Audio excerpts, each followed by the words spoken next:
বিশেষ করে মধ্যপ্রাচ্যের প্রত্যেক দেশের প্রবাসীদের কাছে সবিনয় অনুরোধ, ভিডিওটা দয়া করে শেয়ার করবেন।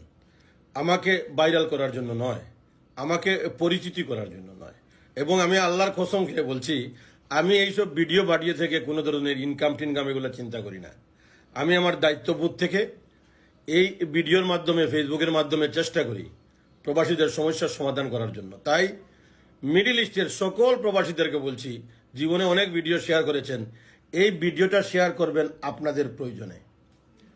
মাননীয় প্রধান উপদেষ্টা, আপনি জাতিসংঘের সাধারণ অধিবেশনে এই মুহূর্তে নিউ ইয়র্কে আছেন, দেশের বাইরে যেহেতু আছেন তাই আমাদের এই ভিডিওটা আপনার চোখে পড়বে।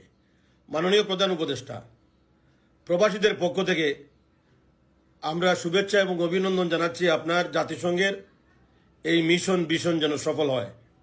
তবে প্রবাসীদের পক্ষ থেকে, দেশবাসীর পক্ষ থেকে জোরালো দাবি জানাচ্ছি যে যাদেরকে নিয়ে আপনি জাতিসংঘে গিয়েছেন, প্রবাসীদের কোনো কথা লেখা নেই, প্রবাসীদের কোনো প্রস্তাব নেই।